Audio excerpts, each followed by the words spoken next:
इस फिल्म की कहानी जेनी नाम की एक 16 साल की लड़की पर आधारित है जो चरम सुख पाने के लिए घपाघप करने के अलग अलग तरीके अपनाती है। इसके बाद जेनी आगे क्या क्या कारनामे करती है ये हम आज की इस एक्सप्लेनेशन में देखने वाले हैं। हेलो दोस्तों, आज मैं जिस फिल्म को एक्सप्लेन करने वाला हूँ उस फिल्म का नाम है नॉट अनदर टीन और ये फिल्म 2001 में रिलीज हुई थी। मूवी की शुरुआत में हम जेनी नाम की एक टीनेजर लड़की को देखते हैं। जेनी एक पुरानी रोमांटिक मूवी देख रही होती है और उस मूवी को देखकर जेनी के अंदर घपाघप करने की इच्छाएं जागना शुरू हो जाती है। इसके बाद जेनी बाबा बंगाली का दिया हुआ हथियार निकालती है और उस हथियार को अपने मौत के कुएं में डालने लगती है। जेनी चरम सुख का आनंद लेने ही वाली होती है कि तभी वहाँ पर उसके डैड आ जाते हैं और उसे हैप्पी बर्थडे विश करने लगते हैं। अब वो हथियार अभी भी जेनी की मौत के कुएं में ही होता है, पर वो अपने डैड के सामने उस हथियार को बाहर नहीं निकाल सकती थी। तभी वहाँ पर उसके दादा दादी भी केक लेकर आ जाते हैं और उनके साथ चर्च के फादर और गली के कुछ बच्चे भी वहाँ पर आ जाते हैं। फिर वहाँ पर जेनी का डॉग आकर जैसे ही उसके ब्लैंकेट को खींचता है तभी जेनी का हथियार उसके मौत के कुएं से निकलकर बाहर उछलता है और सीधा आकर उसके केक पर गिर जाता है, जिससे सभी लोगों को पता चल जाता है कि जेनी अपने मौत के कुएं में क्या घुसा रही थी। इसके बाद जेनी के डैड उसे और उसके भाई को स्कूल छोड़ने जाते हैं। रास्ते में जेनी का भाई उसे बोलता है कि अब तुम्हें बॉयफ्रेंड बना लेना चाहिए, पर जेनी उसे मना कर देती है और बोलती है कि मुझे बॉयफ्रेंड की कोई जरूरत नहीं है। इस पर जेनी का भाई उसे बोलता है कि तुम्हें डैड का रूल तो पता ही है ना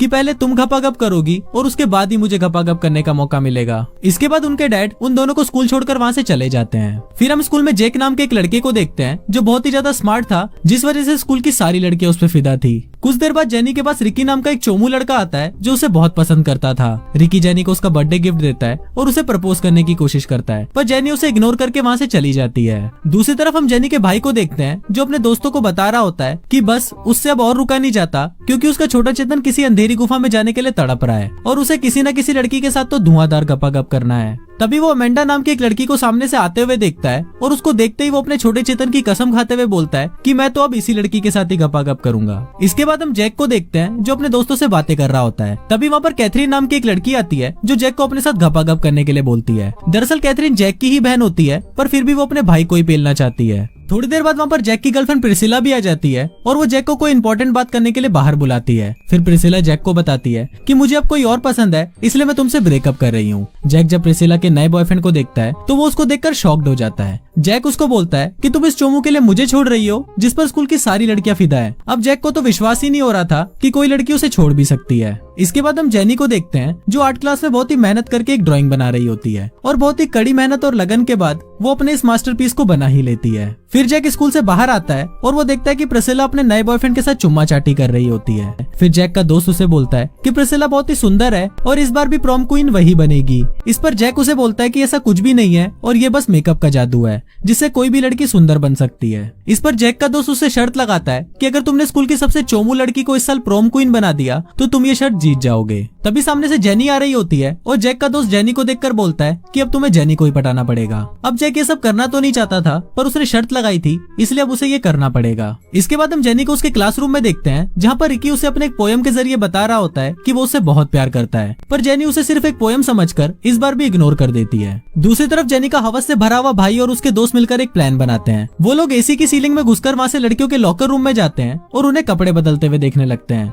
पर थोड़ी देर बाद वो सीलिंग टूटने लगती है और वो सभी सीधा जेनी की क्लास में आकर गिरते हैं, जिसके कारण उन तीनों को डिटेंशन मिलती है। इसके बाद जैक अपनी शर्त को पूरा करने के लिए जेनी के पास आता है और उसे अपने साथ डेट पर चलने के लिए पूछता है, पर जेनी जैक को मना कर देती है क्योंकि उसने पिछले 6 साल में आज तक जेनी से बात भी नहीं करी थी। इसके बाद सभी लड़के ग्राउंड में फुटबॉल खेल रहे होते हैं और वहीं पर जैक चुपचाप एक कोने में बैठा हुआ होता है। दरअसल इससे पिछले मैच में जैक की वजह से एक टीम प्लेयर की जान चली गई थी, जिस वजह से जैक को टीम से बाहर निकाल दिया गया था।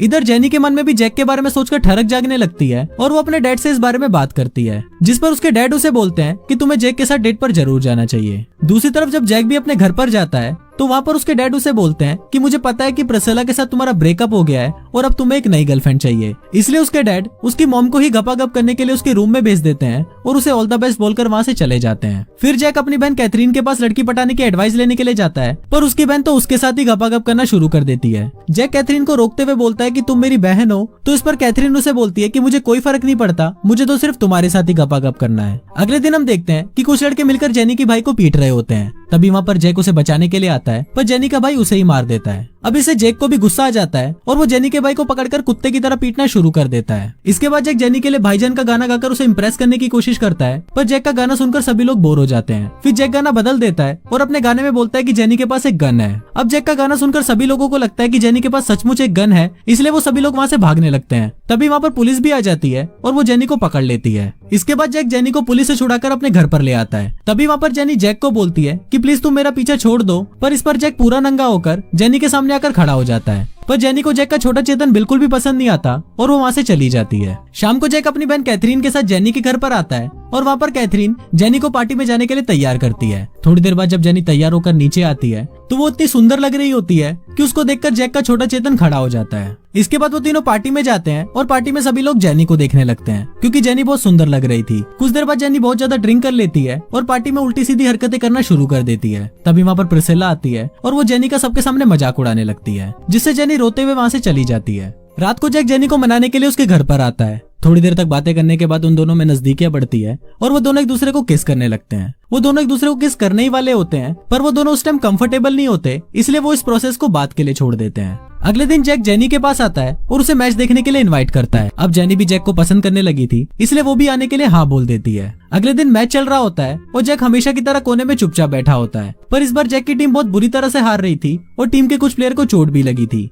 जिसके कारण कोच जैक को खेलने के लिए भेजते हैं। पर हर बार की तरह इस बार भी जैक कुछ उखाड़ नहीं पाता और उनकी टीम बहुत बुरी तरह हार जाती है। मैच खत्म होने के बाद जैक काफी उदास बैठा होता है, पर तभी वहाँ पर जेनी आ जाती है और उसे समझाती है कि गेम में तो हार जीत चलती रहती है। थोड़ी देर बाद वहाँ पर जैक का दोस्त आ जाता है और वो उसे बोलता है कि आज हम तुम्हारी वजह से हारे हैं और अब मैं जेनी को सब कुछ सच बता दूंगा। इसके बाद वो जेनी के कान में कुछ बोलने लगता है, पर अब जैक भी जेनी को पसंद करने लगा था, इसलिए वो खुद ही जेनी को सब कुछ सच बता देता है। जैक की बात सुनकर जेनी बहुत दुखी हो जाती है और वो वहाँ से चली जाती है। तभी जैक का दोस्त उसे बोलता है कि मैंने तो उसके कान में कुछ भी नहीं बोला था और तुम चूतिए ने खुद ही उसको सब कुछ बता दिया। अब ऐसे ही कुछ दिन बीत जाते हैं और वो दोनों एक दूसरे से बात करना बंद कर देते हैं, पर वो दोनों ही एक दूसरे को बहुत मिस भी करने लगते हैं। अब प्रोम नाइट की रात को जैक का दोस्त जेनी को अपने साथ लेकर आता है और जैक अपनी बहन कैथरीन को अपने साथ लेकर आता है। वहाँ पर जेनी का भाई भी होता है जो फाइनली अमेंडा के पास जाकर उसे लव लेटर देता है। जब अमेंडा उस लेटर को पढ़ती है तो उसे वो बहुत अच्छा लगता है और वो जेनी के भाई को गपागप करने के लिए अपने साथ ले जाती है। दूसरी तरफ जेनी जैक के दोस्त के साथ डांस कर रही होती है और जैक अपनी बहन के साथ डांस कर रहा होता है। डांस करते वक्त अचानक कैथरीन जैक को किस करने लगती है और ये देखकर जेनी को बिल्कुल भी अच्छा नहीं लगता